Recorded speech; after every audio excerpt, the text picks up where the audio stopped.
মুহূর্তে সাদ ইবনে আবি ওয়াক্কাস বা যার ব্যাপারে নবী 3 দিন বলেছিলেন তুমি জান্নাতি মানুষ, উনি পিছন থেকে আইসা আব্দুল্লাহ ইবনে আমর রাদিয়াল্লাহু তাআলা আনহুর হাত ধরে বলে, ভাই আপনি আমার কাছে 3 দিন পর্যন্ত আহামরি কোনো আমল পান নাই, আহামরি লং টাইম তেলাওয়াত পান নাই, লং টাইম তাহাজ্জুদ পান নাই, লং টাইম তাসবিহ জিকির করা এটাও আপনি পান নাই, এটা ঠিক।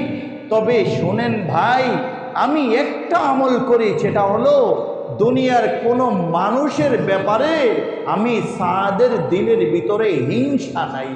সুবহানাল্লাহ, কি নাই? তখন ওই মুহূর্তে আব্দুল্লাহ ইবনে আমর রাদিয়াল্লাহু তাআলা আনহু বলেন সাদ ইবনে আব্বাস রাদিয়াল্লাহু তাআলা আনহুকে, সাদ ইবনে আবি ওয়াক্কাস রাদিয়াল্লাহু তাআলা আনহুকে বলেন, আব্দুল্লাহ ইবনে আমর বলেন, হ্যাঁ আমার বুঝ চলে আসছে, আল্লাহর নবী সাল্লাল্লাহু আলাইহি ওয়াসাল্লাম 3 দিন পর্যন্ত আপনাকে কেন জান্নাতি মানুষ বলেছিল। যদিও আপনার ভিতরে আহামরি কোনো তাহাজ্জুদ নাই, জিকির নাই, কোরআন তেলাওয়াত নাই, শুধু নামাজের টাইম হলে নামাজগুলো আর যে মাসনুন দোয়াগুলো, যে আমলগুলো আছে সেগুলো, তবে আল্লাহর নবী আপনাকে জান্নাতি মানুষ বলেছিল যেই গুণের কারণে আমার পরিষ্কার হয়ে গেছে আপনার ভিতরে হাসাদ হিংসা না থাকার কারণেই আল্লাহর নবী সাল্লাল্লাহু আলাইহি ওয়াসাল্লাম নবীর জবান মোবারক দিয়ে জান্নাতি মানুষের ঘোষণা আপনি সাদ ইবনে আবি ওয়াক্কাসকে আল্লাহর নবী সাল্লাল্লাহু আলাইহি ওয়াসাল্লাম দিয়েছেন। সুবহানাল্লাহ। এজন্য ছোট্ট এই জিনিসটা নাম কি? বলে না, নাম কি? জোরে বলেন, বলেন না কি নাম? অনেকে কয় হিংসা, তো বুঝি না। আরেক বেটার পোলায় আইসক্রিম খাইতেছে, আপনার পোলার আইসক্রিম কিনা দেন, আপনার শরীরটা জইল্লা সার খার, একটা আইসক্রিম কিনা দেন, একটা কই ভাই আইসক্রিম কিনে, দিস ইজ হিংসা, এটাই হিংসা। আপনি আরেক বেটায় ব্যবসা করে বড়লোক হয়ে যাইতেছে, ওই বেটার বড়লোক ও একবারে আপনি হিংসা করে বড়লোক হবে এরকম না, ছোট ছোট ছোট ছোট বিষয়গুলোকেও হিংসা বলে। কি বলে?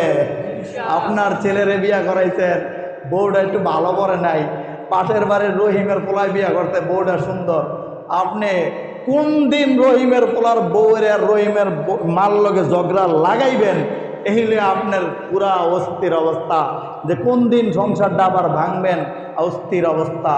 দিস ইজ হিংসা। রাসূল বলেন এই হিংসা কতটা খারাপ জানো? কতটা খারাপ?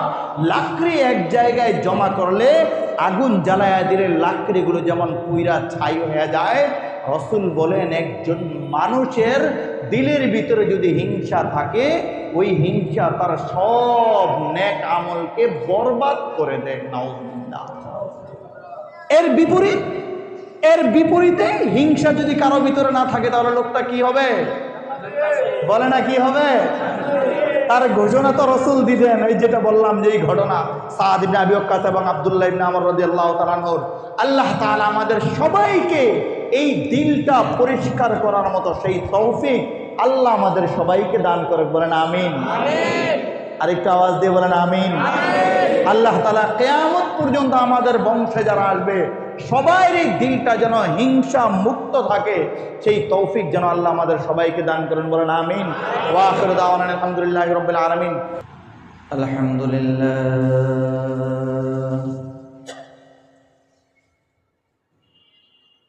আলহামদুলিল্লাহ নাহমাদুহু ওয়া নাস্তাঈনুহু ওয়া নাস্তাগফিরুহু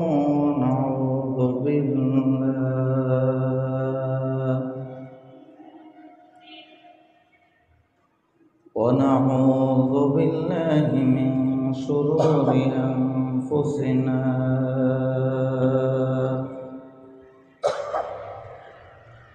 ওয়া মিন সাইয়্যাতি আ'মালিনা মান ইয়াহদিল্লাহু ফালা মুদিল্লা লাহু ওয়া মান ইউদ্লিলহু ফালা হাদিয়া লাহু ওয়া নাশহাদু আন লা ইলাহা ইল্লাল্লাহু ওয়া আন্না মুহাম্মাদান আবদুহু ওয়া রাসূলুহু। أرسله الله تعالى بالحق بشيرا ونذيرا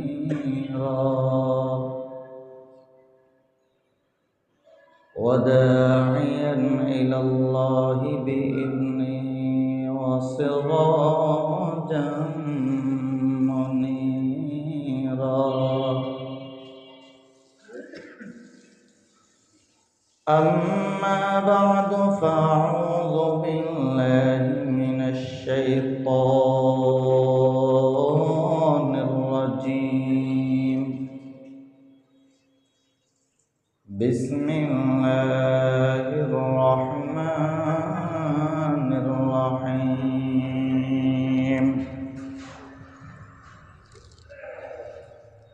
إن الذين آمنوا وعملوا الصالحات كانت لهم جنات الفردوس نزلا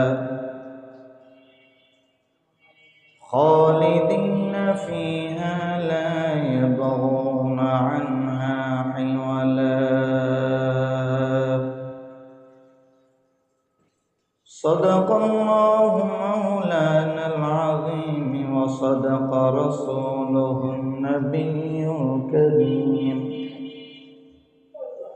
ونحن على ذلك لمن الشاهدين والشاكرين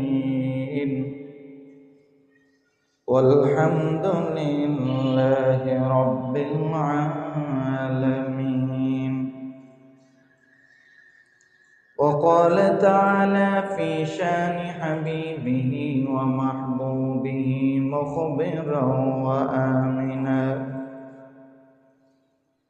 إن الله وملائكته يصلون على النبي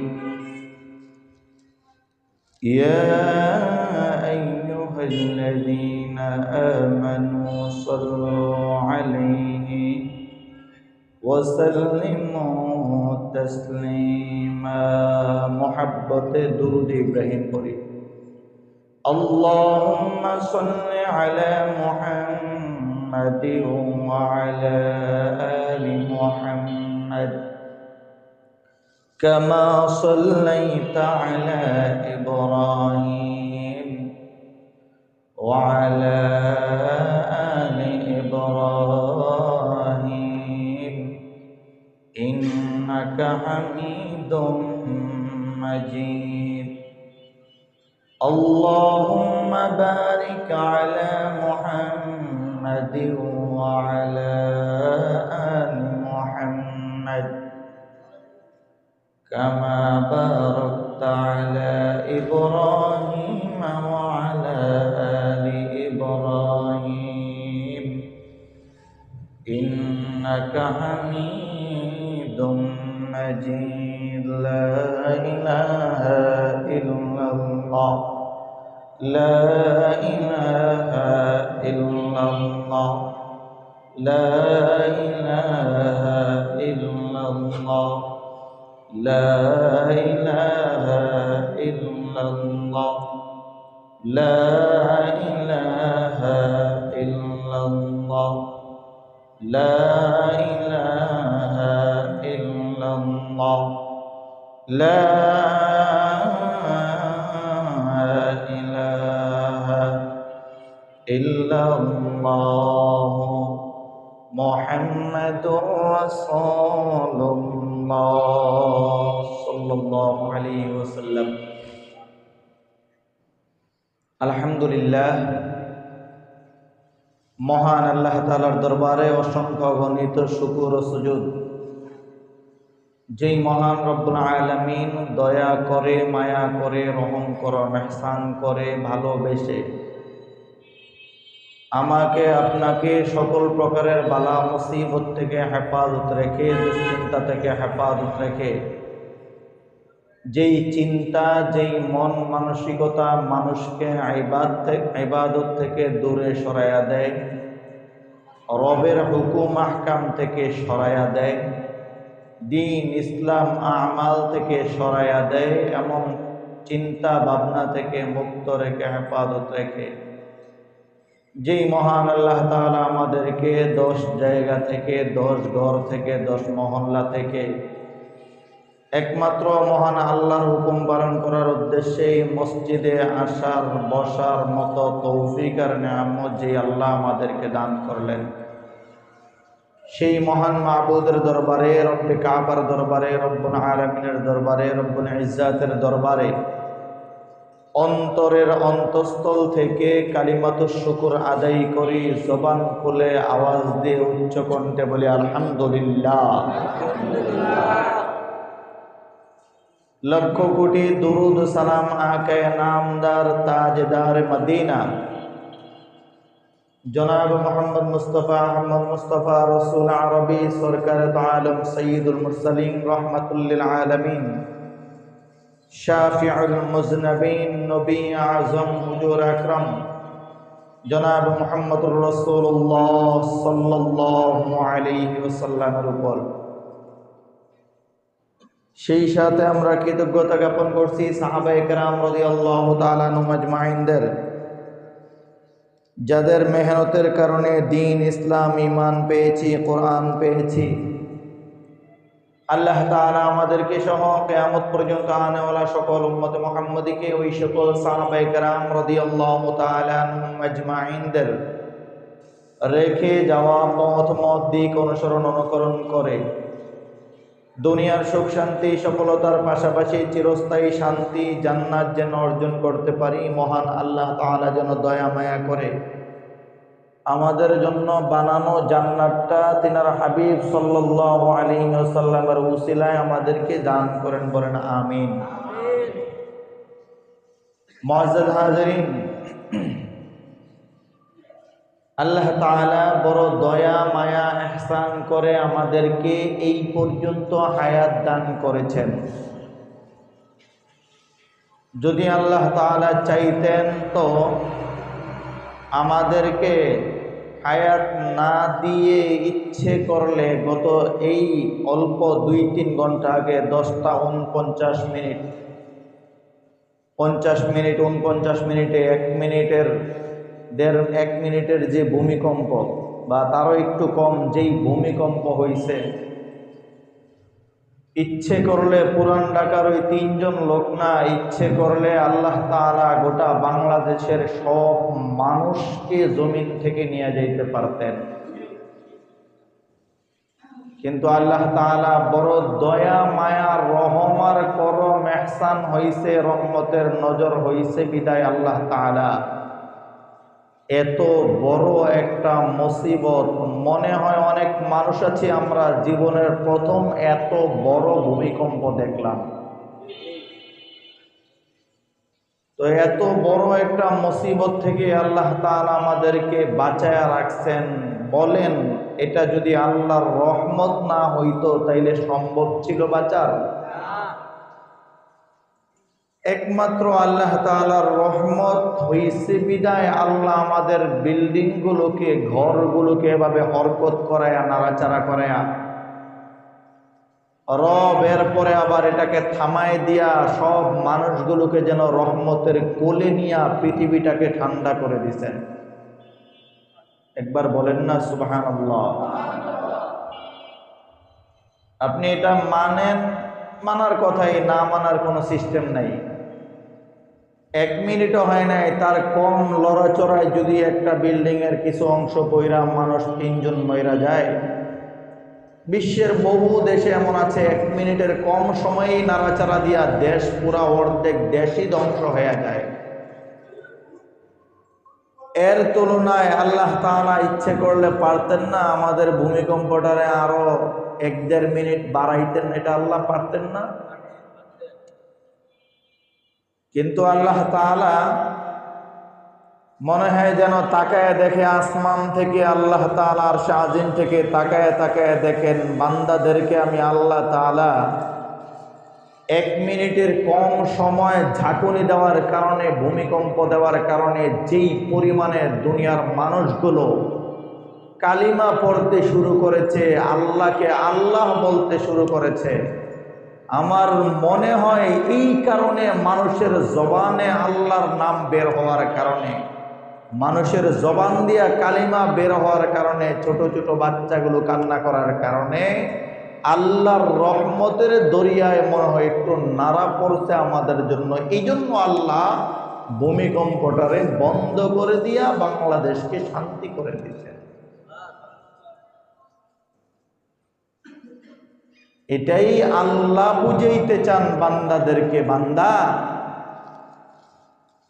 এই 1 মিনিটের ভূমিকম্প দেখাই যদি বান্দা এভাবে কালিমা পড়তে পারো, জবান থেকে নির্দ্বিধায়, কেউ ঘুম থেকে উঠা, কেউ যে যেখানে আছে যে অবস্থায়, যদি এভাবে আল্লাহকে ডাকতে পারো, কালিমা বলতে পারো, তো বান্দা বাকি জিন্দগিটা এত বেহুশ হইয়া পড়া লাগবে না। হুশ থাকা অবস্থায়, জ্ঞান থাকা অবস্থায়, এত আতাল ফাতাল না, মানে স্বাভাবিক অবস্থায় যদি আমি আল্লাহর নামটা জপতে পারো, কালিমা পড়তে পারো, তো 1 মিনিটের এই কারণে, কালিমা পড়ার কারণে যেমন আমি দেশটাকে শান্তি করে দিলাম, জিন্দগিটা যদি শান্তিভাবে কালিমা পড়তে পারো, তো পুরা জিন্দগিটা আমি আল্লাহ তাআলা শান্তি বানায়া দেব। সুবহানাল্লাহ।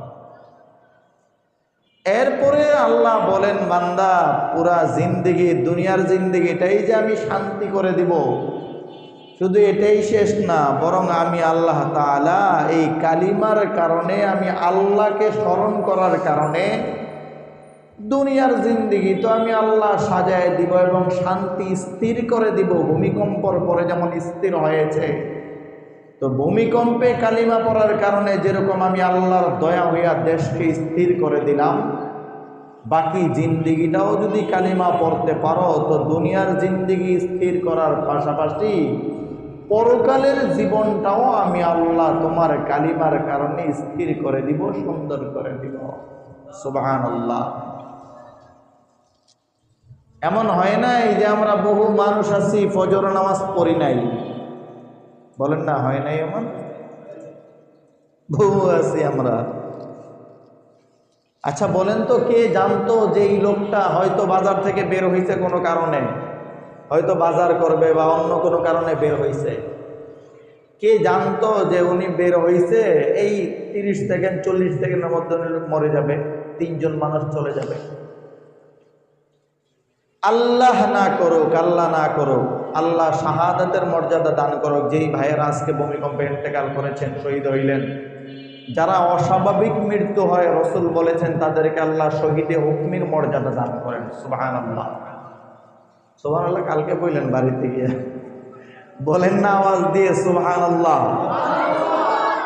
মানে আপনি কোনো কাজ করতেছেন, হঠাৎ করে কারেন্টে লাইগা মারা গেছে, নৌকা ডুবা মারা গেছে, বজ্রপাত হইয়া মারা গেছে, বিল্ডিং ধইসা পইরা মারা গেছে, ভূমিকম্পে মারা গেছে, হঠাৎ করে যেই মৃত্যুগুলো, রাসূল বলেন এগুলোকে আল্লাহ তাআলা রাসূল বলেন শহীদে হুকমের মর্যাদা তাদেরকে আল্লাহ দান করেন। সুবহানাল্লাহ। তো যেই ভাইয়েরা আজকে মারা গেল, যেই বোনটা মারা গেল, আল্লাহ তাআলা তাদেরকেও রাসূলের হাদিস অনুযায়ী শহীদে হুকমের মর্যাদা দান করেন, বলেন আমিন। তাদের ফ্যামিলিতে যারা আছে, আত্মীয় স্বজন, তাদেরকে আল্লাহ ধৈর্য ধারণ করার তৌফিক দান করেন, বলেন আমিন। ছোট ছোট মাসুম বাচ্চা পরিবারের যারা আছে, এতিম হয়ে গেছে, এতিমদের জিম্মাদার যেন আল্লাহ তাআলা আসমান থেকে হয়ে যায়, বলেন আমিন। তো আল্লাহ না করুক, যেটা বলতেছিলাম, বহু আমরা এমন আছি যে আজকে ফজর পড়ি নাই, বহু এমন আছি যে গতকালকে এশা পড়ি নাই, বহু আছি যে নামাজ পড়ি নাই।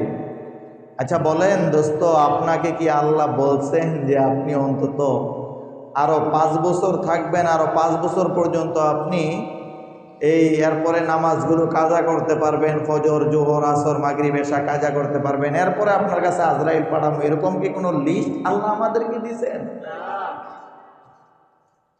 লিস্ট দেয় নাই, দেখাই আল্লাহ এটা বুঝাইতেছেন প্রতিটা মুহূর্তে। এই জায়গায় আগুন, ওখানে আগুন, ওখানে মানুষ মারা যায়, ওখানে মানুষ মেরে লায়, ওখানে অ্যাক্সিডেন্ট, ওখানে আগুন, এগুলো দিয়া, ভূমিকম্প, এগুলো দিয়া আল্লাহ আমাদেরকে বুঝাইতেছেন, বান্দা প্রতিটা সেকেন্ডে, প্রতিটা মুহূর্তে এই প্রস্তুতি থাকো যে আজরাইল তোমার সামনে আসলে যেন অন্তত আজরাইল রূহটা নিয়ে যাওয়ার পরে বাকি ফেরেশতারা আইসা যেন তোমার পক্ষে এটা সাক্ষী দিতে পারে, আল্লাহ এই বান্দা তো ফজর পড়েছিল এবং 10:49 ভূমিকম্পে মারা গেছে, তার নামাজ পড়ছে আর না পড়ছে, আজকে ফজর তো পড়ছে, ফজরের কারণে হইল, তাকে আল্লাহ মাফ করে দেন। এই কথাটা যেন ফেরেশতারা আল্লাহর কাছে অন্তত সুপারিশ করতে পারে। এই জন্যই আল্লাহ বলেন, বান্দা প্রতিটা মুহূর্তে আমি আল্লাহ তাআলা তোদেরকে এই জন্য জানাই দিই নেই কবে মরবা, কবে জন্ম হইবা, কোন জায়গায় আজরাইল পাঠামো। আমি আল্লাহ এই জন্য এটা বলি নাই যেন প্রতিটা মুহূর্তেই তোমরা এটা প্রস্তুতি থাকো, তোমরা যে কখন আজরাইল চলে আসবে সব প্রস্তুতি আমাকে রাখতে হবে। আজরাইল আসবে, দুনিয়াতে আছি, পরকা কবরে চলে যাব। আজরাইল আসবে, এখন রূহ আছে, একটু করে রূহ থাকবে না। পার্থক্য এটাই, দুনিয়াতে থাইকা দুনিয়ার জমিনের চা খাইছি, আজরাইল এইসা পরকালে নিয়ে গেছে জান্নাতের চা খাওয়াবে। দুনিয়াতে সকালবেলা ফজরের পরে নাস্তা করছি পরোটা, আজরাইল আইসা দুনিয়া থেকে রোহটা নিয়ে আমাকে পরকালে নিয়ে গেছে জান্নাতের পরোটার ব্যবস্থা করে দিবে। এই প্রস্তুতি যেন বান্দা প্রতিটা মুহূর্তে থাকে, এই জন্য আল্লাহ বান্দাকে কখন আজরাইল পাঠায়া দিবে এটা আল্লাহ মানুষকে জানান নাই। তা না হইলে আল্লাহ সব কয়ে দিছে। আচ্ছা বলেন, আল্লাহ বলছে বান্দা নামাজ পড়বি তোরে জান্নাত দেবো, জাকাত দিবি সম্পদে মাল বাড়ায় দেবো, রোজা রাখবি শরীর ভালো করে দেবো, বডি ভালো করে দেবো, পর্দা করবি, নামাজ পড়াবি, পর্দা করাবি মেয়ে ছেলেগুলোরে, তাদের চেহারার রৌনক আমি আল্লাহ চেহারার রৌনক বাড়ায় দেবো, ফজর নামাজ পড়বি চেহারার উজ্জ্বলতা বাড়ায় দেবো, আসর পড়বি, এশা পড়বি, জোহর পড়বি, আমি রিজিক বাড়ায় দেবো, সব আল্লাহ কয়ে দিতে।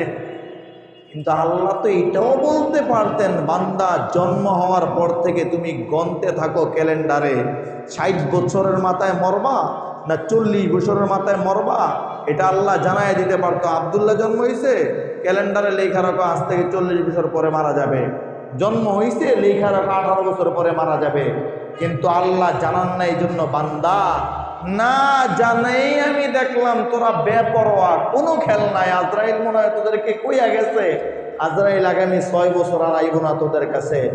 না জানাই যেই মানুষগুলো এতটা বেখেয়াল থাকে, আর জানাইলে তো উপায় নাই। এখন তো তাও মাঝে মাঝে পড়ে, আর জানাইলে চিন্তা করবো 38 বছর বাঁচবো, 40 বছর, তা 38 বছরের পর থেকে বাকি 2 বছর গিয়া নামাজ পড়বো, যা কান্নাকাটি আছে যা আছে তওবা ইস্তেগফার বাকি 2 বছরে গিয়া করব। এই জন্য আল্লাহ এটাকে গোপন রাইখা, আল্লাহ এটাকে মাহজুফ রাইখা, গোপন রাইখা আল্লাহ বলেন, বান্দা প্রতিটা মুহূর্তেই যেন মৃত্যুর প্রস্তুতি নিয়ে তুমি তৈয়ার থাকতে পারো, প্রতিটা মুহূর্তেই যেন তোমার সরঞ্জামগুলো তৈয়ার থাকে। কারো কাছে পাওনা দেওনা আসো, ঋণগুলো শোধ করে দাও। কারো কাছে কারোরে মারছো, কারোরে আঘাত করছো, গিয়া পায়ে 2 রকম আছে ফ্রেশ হয়ে নাও। তোমার বাচ্চাগুলো উপযুক্ত মেয়ে আছে, এরে বিয়া দিয়া স্বামীর ঘরে পাঠায় দাও। ছেলেটা বড় হয়েছে, তারা বিবাহ করায় দাও। ছেলেটা ইনকাম করতে পারতেছে না, হালাল কোনো রাস্তা তাকে ধরাইয়া দাও। সব লাইনে প্রস্তুতি নিয়ে থাকো। বিবিরে বুঝাই দাও, বিবি আল্লাহ না করুক আমি যদি মারা যাই, আমি মারা যাওয়ার পরে আমার ছোট ছোট বাচ্চাগুলো আছে, মেয়েগুলো বড় হইলে মেয়েগুলো বিয়া দিয়া তুমিও নিজে অন্য জায়গায় বিয়ে বসে ফেলবা। খামাখা ঘরে থাইকা নিজের চরিত্রকে ধ্বংস করার দরকার নাই। বিবি স্বামীকে বলবে, স্বামী আমি তো জোয়ান মানুষ, যদি আল্লাহ না করুক আমি মারা যাই, আমি মারা যাওয়ার পরে আপনার যখন মন চায় আপনি বিয়ে করে ফেলবেন। আপনার চরিত্রকে আমার জন্য আবেগ দেখায়া চরিত্রটাকে নষ্ট কইরা লাভ নাই। বিবি স্বামীকে বলবে, আমি মরে গেলে আপনি বিয়ে করে ফেলবেন, আমার জন্য আপনার চরিত্রকে নষ্ট করে লাভ নাই। এই সব কিছু যত সাইড আছে, দিক আছে, সব কিছু বলে বান্দা যেন প্রস্তুত থাকে। এই জন্য আল্লাহ বলেন নবীকে দিয়া, নবী কখন তারা মরবে আমি এটা তাদেরকে জানাই নাই, তারা যেন পুরা পরিষ্কার হয়ে যায়, সবগুলো প্রস্তুত রাখে। আর যারা সবগুলো প্রস্তুত রাখবে তাদের দুনিয়ার জিন্দেগি আমি আল্লাহ ভূমিকম্প 1 মিনিটের কালিমা পড়ার পুরা পৃথিবী থেকে, পুরা বাংলাদেশ থেকে কালিমা বের হওয়ার কারণে যেমন আমি পুরা বাংলাদেশকে স্থির করে দিলাম, মানুষের কাঁপুনিগুলোকে আমি স্থির করে দিলাম, ঠিক একইভাবে মানুষ যদি প্রস্তুত থাকে তো আমি আল্লাহ দুনিয়ার জমিন, দুনিয়ার জিন্দেগি, পরকালের জিন্দেগি, মাটির উপরে এবং মাটির নিচে দুই জিন্দেগিকে আমি আল্লাহ স্থির করে দেব। সুবহানাল্লাহ। আল্লাহ আমাদের সবাইকে মৃত্যুর জন্য প্রস্তুতি থাকার তৌফিক দান করুক, বলেন আমিন। যত নেক আমল আছে সব নেক আমলগুলো ধ্বংস করে দেয় ছোট্ট একটা কথা, একটু মনে রাখবো তো ইনশাআল্লাহ? বলেন না ইনশাআল্লাহ, বলেন না ইনশাআল্লাহ? আরেকটা আওয়াজ দিয়ে বলেন ইনশাআল্লাহ। কি রে ভাই, আওয়াজ দিয়ে কমে গেছে। আচ্ছা, রাসূল সাল্লাল্লাহু আলাইহি ওয়াসাল্লাম ছোট্ট একটা কাজ আছে, ছোট্ট একটা কাজ, একেবারে ছোট, কিন্তু মানুষের পুরা জিন্দেগির নেক আমল, সব নেক আমল ধ্বংস করে দেয় ছোট্ট একটা কাজে। বলেন এটা আমাদের চিন্তা হবে না? কথা বলেন, এটা চিন্তা হবে না? ছোট্ট একটা কাজ, এই কাজটা মানুষের পুরা জিন্দেগির নেক আমলকে কি করে দেয়? ধ্বংস করে দেয়, সব নেক আমল ধ্বংস করে দেয়। রাসূলুল্লাহ সাল্লাল্লাহু আলাইহি ওয়াসাল্লাম সাহাবায়ে কেরাম রাদিয়াল্লাহু তাআলা আনহুম আজমাইনদেরকে নিয়ে বসা। রাসূল সাল্লাল্লাহু আলাইহি ওয়াসাল্লাম সাহাবায়ে কেরাম রাদিয়াল্লাহু তাআলা আনহুম আজমাইনদেরকে নিয়ে বসা। ওই মুহূর্তে আল্লাহর নবী সাল্লাল্লাহু আলাইহি ওয়াসাল্লাম সাহাবায়ে কেরামদেরকে বললেন, সাহাবীরা, বলে ইয়া রাসূলুল্লাহ, ইয়া হাবিবাল্লাহ, বলে সাহাবীরা, লাকড়ি এক জায়গায় জমা করলে ওই লাকড়ির মধ্যে যদি আগুন জ্বালায়া দেয়, বলেন লাকড়িগুলো থাকবে না পুড়ে যাবে? পুড়ে যাবে। রাসূল সাল্লাল্লাহু আলাইহি ওয়াসাল্লাম বলেন, লাকড়ি এক জায়গায় জমা করার পরে এটাতে আগুন লাগায়া দিলে লাকড়ি যেমন পুড়ে ছাই হয়ে যায়, একটা মানুষের গোটা জিন্দেগির সব নেক আমলগুলো, ছোট্ট একটা জিনিস আছে, ওই জিনিসটা এভাবে লাকড়ির মতো পুড়ে ছাই করে মানুষের নেক আমলগুলো বরবাদ করে দেয়। নাউযুবিল্লাহ। রাসূলুল্লাহ সাল্লাল্লাহু আলাইহি ওয়াসাল্লাম সাহাবায়ে কেরাম বললেন, ইয়া রাসূলুল্লাহ, ইয়া হাবিবাল্লাহ, কি ওই জিনিসটা যেটা আমাদের নেক আমলগুলোকে বরবাদ করে দেয়?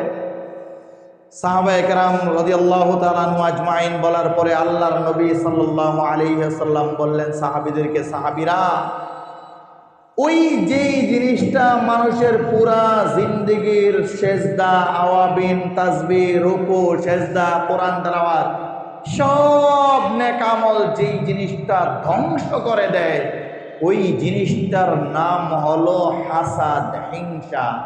বলেন কি? বলে না, বলেন কি? হিংসা, হাসাদ। এই জন্য আল্লাহ তাআলা কালামে মাজিদের মধ্যে রাসূল সাল্লাল্লাহু আলাইহি ওয়াসাল্লামকে দিয়ে আল্লাহ তাআলা জানাইয়া দিয়েছেন, সূরা নাস তো আমরা সবাই জানি, কুল আউযু বিরাব্বিন নাস, মালিকিন নাস, ইলাহিন নাস, মিন শাররিল ওয়াসওয়াসিল খান্নাস, আল্লাযী ইউওয়াসওয়িসু ফি সুদুরিন নাস মিনাল জিন্নাতি ওয়ান নাস। এই জন্য আল্লাহ তাআলা রাসূল সাল্লাল্লাহু আলাইহি ওয়াসাল্লামকে দিয়ে জানাইয়া দিলেন, হাবিব, আপনি মানুষকে বলেন এই এই জিনিসগুলো থেকে মানুষ যেন পানা চায়। তার মধ্যে এর আগে আল্লাহ বলেন যে ওমিন শাররি হাসিদিন ইদা হাসাদ, আয় রসুলকে দিয়া, রসুলের জবান মোবারক দিয়া, রসুলকে দিয়া আল্লাহ বাইর করতেছেন, রসুল আপনি বলেন, বলেন। জিবরাইল আইসা বলে, ইয়া রাসূলুল্লাহ, ইয়া হাবিবাল্লাহ, আপনি পড়েন।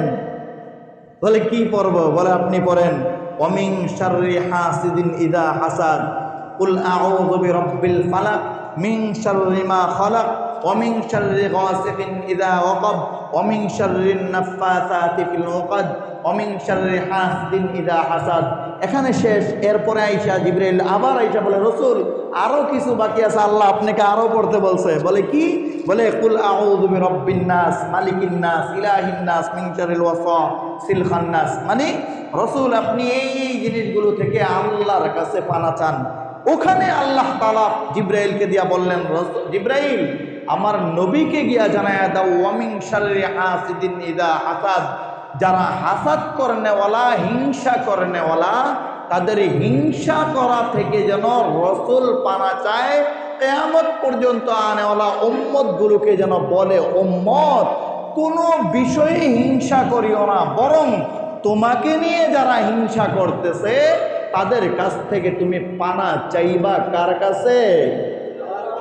বলে না কার কাছে? আল্লাহর কাছে। রাসূল সাল্লাল্লাহু আলাইহি ওয়াসাল্লামের সাহাবী হযরত আনাস রাদিয়াল্লাহু তাআলা আনহু একেবারে ছোট অবস্থায় ইসলাম গ্রহণ করছে। রাসূল সাল্লাল্লাহু আলাইহি ওয়াসাল্লামের খাদেম ছিল, ঘরে আসতো যাইতো, যত খেদমত লাগতো সব হযরত আনাস রাদিয়াল্লাহু তাআলা আনহু করতো। রাসূল সাল্লাল্লাহু আলাইহি ওয়াসাল্লামের ওযুর পানি আগায় দিত, মেসওয়াক দিত, লোডা আইনা দিত। রাসূল ওযু করার পরে নিয়ে লোডাটা বদনাটা আবার রাখতো, মেসওয়াকটা রাখতো। বলেন না সুবহানাল্লাহ। তো রাসূলুল্লাহ সাল্লাল্লাহু আলাইহি ওয়াসাল্লাম খুব মহব্বত করতেন আনাস রাদিয়াল্লাহু তাআলা। এই জন্য হযরত আনাস রাদিয়াল্লাহু তাআলা আনহুকে রাসূল সাল্লাল্লাহু আলাইহি ওয়াসাল্লাম কখনো কখনো সন্তান বলতেন, ছেলে বলতেন। তো রাসূলুল্লাহ সাল্লাল্লাহু আলাইহি ওয়াসাল্লাম বসা, হযরত আনাস রাদিয়াল্লাহু তাআলা আনহুকে বললেন, আনাস, আমি কি তোমাকে বলবো এমন একটা আমলের কথা, যে আমল করলে প্রতিদিন সকালটা হবে তোমার জান্নাতবাসী দিয়া, সন্ধ্যাটা হবে তোমার জান্নাত দিয়া। মানে তুমি সকালটাও শুরু করবা জান্নাত দিয়া, বিকালটাও তুমি শেষ করবা জান্নাত দিয়া, এমন একটা আমলের কথা কি বলবো? হযরত আনাস রাদিয়াল্লাহু তাআলা বললেন, ইয়া রাসূলুল্লাহ, ইয়া হাবিবাল্লাহ, জি বলেন, ওই আমলটা কি? তখন আল্লাহর রাসূল সাল্লাল্লাহু আলাইহি ওয়াসাল্লাম হযরত আনাস রাদিয়াল্লাহু তাআলা কে বললেন, আনাস শোনো শোনো, তুমি যদি সকালে ঘুম থেকে ওঠার পরে এটা দেখো যে তোমার দিলের ভিতরে কারো প্রতি হিংসা নাই, হাসাদ নাই, আর সন্ধ্যাবেলা আবার এশার পরে যখন ঘুমায়া যাও, রাত্রেবেলা এশার পরে ঘুমানোর সময় তুমি যদি এটা দেখো যে তোমার দিলের মধ্যে কারো প্রতি হিংসা নাই, হাসাদ নাই, তো আনাস মনে করো এবং বুঝে নাও আমি নবী বলে দিলাম, এটা তুমি তোমার সকালটাও করলা জান্নাত দিয়া, তোমার দিনটা শেষও করলা তুমি জান্নাত দিয়া। সুবহানাল্লাহ।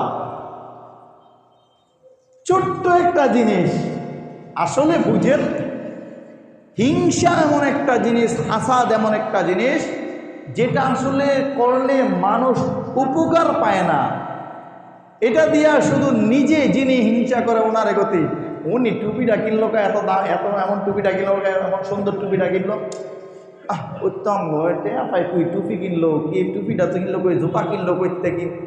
উনি যতদিন পর্যন্ত এই কথাটা আরেকজনের কাছে না বলতে পারতেছে, ভাই ভাই এই যে পাঞ্জাবি বানাইলো, ওদের টুপি কিনলো, জুতা কিনলো, ওদের বাড়ি করলো, 5 তালা করলো, 3 তালা করলো, 1 কাটা জায়গা কিনলো, করতে কিনলো, কি করলো না করলো, যতক্ষণ পর্যন্ত উনি এটা অন্যের কাছে না বলতে পারতেছে, ওনার দিলের ভিতরে একটা জ্বালা, ভিতরে মরিচ জ্বললা যাইতেছে। এই জন্য রাসূল বলেছেন আনাসকে, আনাস আনাস শোনো শোনো, ততক্ষণ পর্যন্ত তুমি জান্নাতি এবং জান্নাতি হইয়া তুমি সকাল করবা, জান্নাতি হইয়া তুমি সন্ধ্যা করবা।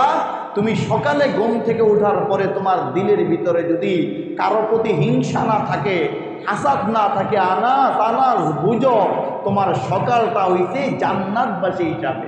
সুবহানাল্লাহ।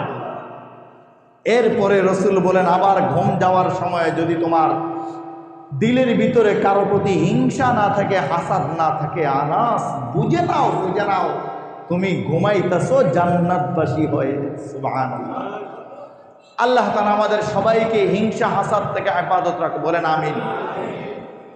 এই জন্য রাসূল সাল্লাল্লাহু আলাইহি ওয়াসাল্লামকে দিয়ে আল্লাহ জানায় দিলেন যে, হাবিব আপনি পানা চান, আমি আল্লাহর কাছে ক্ষমা চান। অমিন শাররি হাসিদিন ইযা হাসাদ, যারা হাসাদ করে, হিংসা করে, তাদের কাছ থেকে আমার নিকটে আপনি পানা চান। এই হাসাদ করনেওয়ালাদের থেকে একমাত্র হেফাজত করবেন যিনি, তিনি আল্লাহ। বলেন না আওয়াজ দিয়ে, তিনি আল্লাহ। আরেকটু শুনেন সামনে, আল্লাহ তাআলা আমাদের সবাইয়ের দিলগুলো হিংসা হাসাদ থেকে হেফাজত করে, বলেন আমিন। আর একটু সামনে শোনেন, যদি আর ছিল আল্লাহ আমাদেরকে হেদায়েত দান করে, বলেন আমিন। রাসূলুল্লাহ সাল্লাল্লাহু আলাইহি ওয়াসাল্লাম মসজিদে নববীতে বসা, এবং আল্লাহর নবী সাল্লাল্লাহু আলাইহি ওয়াসাল্লাম সাহাবায়ে কেরামদেরকে নসিহত করতেছেন, ওয়াজ করবেন। সাহাবায়ে কেরামদেরকে কিছু নসিহত করে ফেলছেন আল্লাহর নবী এবং কিছু নসিহত করবেন। এই মুহূর্তে আল্লাহর নবী সাল্লাল্লাহু আলাইহি ওয়াসাল্লাম সাহাবায়ে কেরামদেরকে বললেন, সাহাবীরা, তোমরা কি একজন জান্নাতি লোক দেখবা? জান্নাতি লোক? সাহাবায়ে কেরাম বললেন, ইয়া রাসূলুল্লাহ, ইয়া হাবিবাল্লাহ, জান্নাতি লোক দেখব? আল্লাহর নবী সাল্লাল্লাহু আলাইহি ওয়াসাল্লাম বললেন, এখন মসজিদে নববীতে যিনি প্রবেশ করবেন ইনি জান্নাতি মানুষ। সুবহানাল্লাহ। কি বললেন? এখন মসজিদে নববীতে যিনি প্রবেশ করবেন তিনি জান্নাতি মানুষ। সাহাবায়ে কেরাম আশ্চর্য হয়ে গেলেন। সব সাহাবায়ে কেরাম চুপ। দেখি কে আইয়ে মসজিদে নববীতে। সব সাহাবায়ে কেরাম মসজিদে নববীর দরওয়াজায় তাকায় রয়েছে, দেখি কে আসে মসজিদে নববীতে। সাহাবায়ে কেরাম দেখে একজন জীর্ণ শীর্ণ একজন মানুষ, কোন রকম পাঞ্জাবি টাঞ্জাবি পড়তে, উজু কইরা আইছে, দাড়ি দিয়া পানির ফোঁটাগুলো টপকায়া পড়তেছে, জুতা দুইটারে লইয়া এভাবে হাতে একসাথে কইরা বগলের মধ্যে জুতা লইয়া লাইছে। আচ্ছা বলেন, আমরা আপনারা যারা আছি জুতা কি বগলের তলে লই? কথা বলেন না, লই? এক সময় ছিল ব্যবসা যারা লইতো, লইয়া বগলের তলে লইয়া আটতো, ছাতি লইয়া আটতো, এইটা লইয়া আটতো, ওইটা লইয়া আটতো। এখন মানুষ ভদ্র হয়ে গেছে, বগলের তলে নেই না। তার মানে বগলের তলে জুতা লইয়া মসজিদে নববীতে ঢুকিয়া যাইতাছে তেরাইয়া, তার মানে উনি তো আহামরি কোনো মানুষ না। আহামরি কোনো মানুষ? বলেন, আহামরি কোনো মানুষ? আচ্ছা, রাসূল সাল্লাল্লাহু আলাইহি ওয়াসাল্লাম তো বলছেন, সাহাবায়ে কেরাম তাকায় রয়েছেন, দেখছেন ওনার এই দাড়ি দিয়া পানির ফোঁটা পড়তেছে, উজুর পানির ফোঁটা পড়তেছে, জুতা দুইটারে একসাথে কইরা বগলের তলে লইয়া বাম বগলের তলে নিয়া মসজিদে নববীতে ঢুকছে। দুইটা আস্তে কইরা জুতাগুলো রাইখা রাসূল সাল্লাল্লাহু আলাইহি ওয়াসাল্লামের অন্য অন্য সাহাবীরা যেখানে বসা, রাসূলের সামনে উনিও পিছনে বইসা গেছে। রাসূলুল্লাহ সাল্লাল্লাহু আলাইহি ওয়াসাল্লাম সাহাবায়ে কেরামদেরকে নসিহত করলেন। আল্লাহ নবী সাল্লাল্লাহু আলাইহি ওয়াসাল্লাম নসিহত করে সাহাবায়ে কেরামদেরকে বিদায় করে দিলেন। সাহাবায়ে কেরাম যার যার ঘরে চলে গেলেন। এরপরের দিন আবার ঠিক একই টাইমে রাসূলুল্লাহ সাল্লাল্লাহু আলাইহি ওয়াসাল্লাম আবারও সাহাবায়ে কেরাম রাদিয়াল্লাহু তাআলা আনহুম আজমাইনদেরকে নিয়ে বসা। রাসূল সাল্লাল্লাহু আলাইহি ওয়াসাল্লাম নসিহত করেছেন এবং এরপরে করবেন, একটু গ্যাপ জমায় রাসূল হঠাৎ চুপ করে বলেন, এই সাহাবীরা, তোমরা কি জান্নাতি মানুষ দেখবা? জান্নাতি মানুষ? সাহাবায়ে কেরাম বললেন, ইয়া রাসূলুল্লাহ, ইয়া হাবিবাল্লাহ, হ্যাঁ দেখবো। রাসূল বললেন, এই মাত্র যিনি মসজিদে নববীতে প্রবেশ করবেন উনিই জান্নাতি মানুষ। সুবহানাল্লাহ। সাহাবায়ে কেরাম আবার তাকায় রইলেন, এখনো জান্নাতি মানুষটা দেখার দরকার। তাকায় রয়েছেন। সাহাবায়ে কেরাম দেখে আবার গতকালকে যেই লোকটা আসছিল উনি আজকে আবার আসছে একই কায়দায়, মাত্র মনে হয় ওজুটা কইরা আইছে, পানি পড়তাছে, জুতাটার এক লগে লইয়া আইয়া জুতা কোনো রকম রাইখা পিছনে বইসা পড়ছে। সাহাবায়ে কেরাম দেখছেন গতকালকে যিনি আসছিলেন উনি আজকে আসছে। রাসূল সাল্লাল্লাহু আলাইহি ওয়াসাল্লাম বা কায়দা রাসূল সাল্লাল্লাহু আলাইহি ওয়াসাল্লামের নিয়ম অনুযায়ী নসিহত করে সাহাবায়ে কেরামদেরকে বিদায় করে দিলেন। সাহাবায়ে কেরাম যার যার কামরায় চলে গেলেন। তৃতীয় দিন আবার রাসূল সাল্লাল্লাহু আলাইহি ওয়াসাল্লাম একই কায়দায় সাহাবায়ে কেরামদেরকে নিয়ে মসজিদে নববীতে বসা। রাসূল সাল্লাল্লাহু আলাইহি ওয়াসাল্লাম কিছু নসিহত করলেন, হঠাৎ করে থাইমা রাসূল বলেন, এই সাহাবীরা, জান্নাতি মানুষ দেখবা? জান্নাতি মানুষ? সাহাবায়ে কেরাম আবার আচমকায় বললেন, হ্যাঁ ইয়া রাসূলুল্লাহ, ইয়া হাবিবাল্লাহ, দেখবো। রাসূল সাল্লাল্লাহু আলাইহি ওয়াসাল্লাম বললেন, এই মাত্র যিনি মসজিদে নববীতে প্রবেশ করবে, ঢুকবে, উনি জান্নাতি মানুষ। সুবহানাল্লাহ। সাহাবায়ে কেরাম তাকায়া দেখেন, ঠিক প্রথম দিন যিনি যেভাবে আসছিল দ্বিতীয় দিন উনি এইভাবে আসছে, আজকে উনি এইভাবেই মাত্র ওজুটা কইরা জুতা নিয়ে আইসা জুতাগুলো রাইখা রাসূলের পিছে বইসা গেছে। সুবহানাল্লাহ। এবার সব সাহাবায়ে কেরাম নিশ্চিত হয়ে গেছে, সামনে যারা ছিল সব সাহাবায়ে কেরাম নিশ্চিত আল্লাহর নবী যাকে জান্নাতি মানুষ বলছে উনি ছাড়া আর কেউ না। দেয় তো ওই মুহূর্তে ওই সাহাবী ছাড়া আর কেউ মসজিদে ঢুকে নাই। বলেন না একবার সুবহানাল্লাহ। আচ্ছা, আল্লাহর নবী সাল্লাল্লাহু আলাইহি ওয়াসাল্লাম তো বললেন, 3 দিন পর্যন্ত বললেন কি মানুষ? অনেকে ভুলে গেছে, কি মানুষ? জান্নাতি মানুষ। 3 দিন বললেন। আচ্ছা, কিছু মানুষ আছে না, দেই বেড়া তোরে খালি কয় অমুকে ভালো লাগে, অমুকে ভালো লাগে, দেই তুই কদ্দুরা ভালো, 3-4 দিন তোর লগে তাইকাম দেই। এক সাহাবী, আল্লাহর নবীর সাহাবী, উনি চিন্তা করলেন আল্লাহর রাসূল 3 দিন পর্যন্ত ওনারে জান্নাতি মানুষ বললেন, দেখি উনি কি এমন আমল করে, কি নেক আমল উনি করে। উনি গিয়া হযরত আব্দুল্লাহ ইবনে আমর রাদিয়াল্লাহু তাআলা আনহু উনি গিয়া, আচ্ছা যেই সাহাবীটার কথা বললাম 3 দিন পর্যন্ত আয়েশা মসজিদে নববীতে প্রবেশ করেছে, এটার ব্যাপারে 2টা রিওয়ায়াত আছে। এক রিওয়ায়াতে বলছে আল্লাহর নবীর যে কোনো একজন সাহাবী, আরেক রিওয়ায়াতে স্পষ্ট বলে দিয়েছেন ওই সাহাবীটা যিনি ঢুকছিলেন উনি হচ্ছেন হযরতে সাদ ইবনে আবি ওয়াক্কাস রাদিয়াল্লাহু তাআলা আনহু। কি নাম? হযরতে সাদ ইবনে আবি ওয়াক্কাস রাদিয়াল্লাহু তাআলা আনহু 3 দিন পর্যন্ত মসজিদে ঢুকছেন। আচ্ছা, আর আব্দুল্লাহ ইবনে আমর রাদিয়াল্লাহু তাআলা আনহু এবার চিন্তা করলেন 3 দিন আল্লাহর নবী কইছে জান্নাতি মানুষ, গিয়া বলে কি, ভাই আমি তো ঘরে একটু ঝগড়া লাগছি, আব্বার সাথে একটা কথার উত্তর দিয়েছিলাম, আব্বার সাথে মন মালিন্য হয়েছে, আমি আব্বারে বইলে আসছি 3 দিন পর্যন্ত ঘরে যাবো না, 3 দিন পর্যন্ত 3-4 দিন আপনার এখানে একটু রাখবেন। ওই সাহাবী যিনি মসজিদে নববীতে প্রবেশ করেছিল ওনাকে বলতেছেন আব্দুল্লাহ ইবনে আমর রাদিয়াল্লাহু তাআলা। তো আব্দুল্লাহ ইবনে আমর রাদিয়াল্লাহু তাআলার কথা শুই না ওই সাহাবী বলল, ঠিক আছে থাকেন, 3 দিন থাকলে সমস্যা কি, আমার ঘরে থাকেন। সাহাবীরা তো মায়া আছে না পরস্পরে, তো 3 দিন থাকবে এই নিয়ত করে আব্দুল্লাহ ইবনে আমর রাদিয়াল্লাহু তাআলা চলে গেলেন ওনার বাড়িতে, যিনাকে নবী সাল্লাল্লাহু আলাইহি ওয়াসাল্লাম 3 দিন বলেছিলেন জান্নাতি মানুষ। তো গিয়া প্রথম দিন রইলেন, ওনার বাড়িতে গেছেন, গিয়া দুপুরে খানা টানা খাইছেন আর খালি খায়। উনি কি করে নাকি রসুলের 3 দিন কইল জান্নাতি মানুষ, করে নাকি। তো রাত্রে খানা দিছে, খাবার খাইছে, এশার নামাজ 2 জন একসাথে বসছে, দেখে এশার পরে সুন্নত পড়ছে, বিতির বসছে, আহামরি কোনো নামাজ টামাজ নাই। গিয়া খানা খাইয়া 2 জন শুয়ে পড়ছে। আব্দুল্লাহ ইবনে আমর সারা রাত্র ঘুমায় না, তাকায় রইছে, ঘুমায়ের বান্দিরা তাকায় রয়েছে, উনি করে নাকি আমি এটা দেখবো। রসুলের জবান মোবারক থেকে 3 দিন পর্যন্ত বলেছে জান্নাতি মানুষ, নিশ্চয়ই আহাম কোনো ইবাদত উনি করেন। 3 দিন পর্যন্ত আব্দুল্লাহ ইবনে আমর রাদিয়াল্লাহু তাআলা আনহু এভাবে প্রথম দিন গিয়া তাকায় রয়েছেন।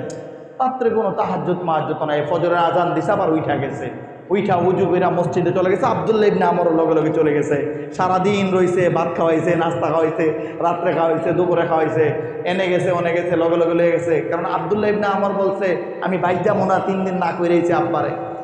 প্রথম দিন দেখে আহামরি কোনো আমল নাই, দ্বিতীয় দিনও দেখে আহামরি কোনো আমল নাই, তৃতীয় দিনও দেখে আহামরি কোনো আমল নাই। তবে হ্যাঁ, একটা ছোট্ট আমল আছে, সেটা হলো ওই সাহাবী যাকে নবী বলছিলেন জান্নাতি মানুষ, উনি রাত্রে যখন ঘুমায় তো ঘুমানোর পরে এক পাশ থেকে যখন আরেক পাশ হয় তখন একবার শুধু সুবহানাল্লাহ অথবা আলহামদুলিল্লাহ অথবা আল্লাহু আকবার এটাই বলে। আব্দুল্লাহ ইবনে আমর বলেনি 3 দিন আমি ওনার বাড়িতে থেকে অতিরিক্ত কোনো আমল পাই নাই, বরং আমার এমন মনে হয়েছে কোনো কোনো জায়গায় যে ওনার থেকে তো আমি আব্দুল্লাহ ইবনে আমরে বেশি আমল করি। সুবহানাল্লাহ। তবে এটা আমল আমি পাইছি বেশি যে উনি এক পাশ থেকে আরেক পাশ হইলে ঘুমের মধ্যে একটা তাকবীর বলে, সুবহানাল্লাহ বা আলহামদুলিল্লাহ আল্লাহু আকবার বলে। 3 দিন পরে আব্দুল্লাহ ইবনে আমর রাদিয়াল্লাহু তাআলা ওনাকে ডাইকা বললেন, ভাই আপনি আমাকে ক্ষমা করে দিয়েন, আমার বাবার সাথে ঝগড়া হয় নাই, আমার বাবার সাথে আমার মন মালিন্য হয় নাই, কোনো কিছুই আমার বাবার সাথে হয় নাই। ভাই আল্লাহর নবী সাল্লাল্লাহু আলাইহি ওয়াসাল্লাম 3 দিন পর্যন্ত আপনাকে বলেছিল জান্নাতে মানুষ দেখবা মসজিদে নববীতে প্রবেশ করবে, আপনি প্রবেশ করেছিলেন। দ্বিতীয় দিন আবার বলছে জান্নাতি মানুষ দেখবা, আপনি প্রবেশ করেছিলেন। তৃতীয় দিনও আল্লাহর নবী বলেছিল জান্নাতি মানুষ দেখবা, আপনি প্রবেশ করেছিলেন। ভাই আমার এটা চাওয়া এবং জানার ইচ্ছা ছিল আপনি কোন আমলের কারণে আল্লাহর নবী আপনাকে জান্নাতি মানুষ বললেন। আমি আপনার কাছে 3 দিন রইলাম, আহামরি কোনো ইবাদত আপনার কাছে আমি পাইলাম না, তবে আল্লাহর নবী যেহেতু আপনাকে বলছে আপনি জান্নাতি মানুষ, নিশ্চয়ই আপনি জান্নাতি মানুষ। আমি আপনার কাছে আহামরি কোনো আমল পাই নাই, আমি আল্লাহর নবীর দরবারে চলে যাই, গিয়া নবীকে বলবো ইয়া নবী আল্লাহ আপনি বলছেন জান্নাতি মানুষ, আহামরি কোনো ইবাদত তো আমি ওনার কাছে পাই নাই। এটা বলে আব্দুল্লাহ ইবনে আমর রাদিয়াল্লাহু তাআলা যখন রওনা করেছে রাসূলের বাড়িতে চলে আসবে, ওই মুহূর্তে সাদ ইবনে আবি ওয়াক্কাস বা যার ব্যাপারে নবী 3 দিন বলেছিলেন তুমি জান্নাতি মানুষ, উনি পিছন থেকে আইসা আব্দুল্লাহ ইবনে আমর রাদিয়াল্লাহু তাআলার হাত ধরে বলে, ভাই আপনি আমার কাছে 3 দিন পর্যন্ত আহামরি কোনো আমল পান নাই, আহামরি লং টাইম তেলাওয়াত পান নাই, লং টাইম তাহাজ্জুদ পান নাই, লং টাইম তাসবিহ জিকির করা এটাও আপনি পান নাই, এটা ঠিক। তবে শোনেন ভাই, আমি একটা আমল করি, সেটা হলো দুনিয়ার কোনো মানুষের ব্যাপারে আমি সাদের দিলের ভিতরে হিংসা নাই। সুবহানাল্লাহ, কি নাই? তখন ওই মুহূর্তে আব্দুল্লাহ ইবনে আমর রাদিয়াল্লাহু তাআলা আনহু বলেন, সাদ ইবনে আব্বাস রাদিয়াল্লাহু তাআলা আনহুকে, সাদ ইবনে আবি ওয়াক্কাস রাদিয়াল্লাহু তাআলা আনহুকে বলেন, আব্দুল্লাহ ইবনে আমর বলেন, হ্যাঁ আমার বুঝ চলে আসছে, আল্লাহর নবী সাল্লাল্লাহু আলাইহি ওয়াসাল্লাম 3 দিন পর্যন্ত আপনাকে কেন জান্নাতি মানুষ বলেছিল। যদিও আপনার ভিতরে আহামরি কোনো তাহাজ্জুদ নাই, জিকির নাই, কোরআন তেলাওয়াত নাই, শুধু নামাজের টাইম হলে নামাজগুলো আর যে মাসনুন দোয়াগুলো, যে আমলগুলো আছে সেগুলো, তবে আল্লাহর নবী আপনাকে জান্নাতি মানুষ বলেছিল। যেই গুণের কারণে আমার পরিষ্কার হয়ে গেছে, আপনার ভিতরে হাসাদ হিংসা না থাকার কারণেই আল্লাহর নবী সাল্লাল্লাহু আলাইহি ওয়াসাল্লাম নবীর জবান মোবারক দিয়ে জান্নাতি মানুষের ঘোষণা আপনি সাদ ইবনে আবি ওয়াক্কাসকে আল্লাহর নবী সাল্লাল্লাহু আলাইহি ওয়াসাল্লাম দিয়েছেন। সুবহানাল্লাহ। এজন্য ছোট্ট এই জিনিসটা নাম কি? বলে না, নাম কি? জোরে বলেন, বলেন না কি নাম? অনেকে কয় হিংসা, তো বুঝি না। আরেক বেটার পোলায় আইসক্রিম খাইতেছে, আপনার পোলার আইসক্রিম কিনা দেন, আপনার শরীরটা জইল্লা সার খার, একটা আইসক্রিম কিনা দেন, একটা কই পায় আইসক্রিম কিনে, দিস ইজ হিংসা, এটাই হিংসা। আপনি আরেক বেটায় ব্যবসা করে বড়লোক হয়ে যাইতেছে, ওই বেটার বড়লোক ও একবারে আপনি হিংসা করে বড়লোক হবে এরকম না, ছোট ছোট ছোট ছোট বিষয়গুলোকেও হিংসা বলে।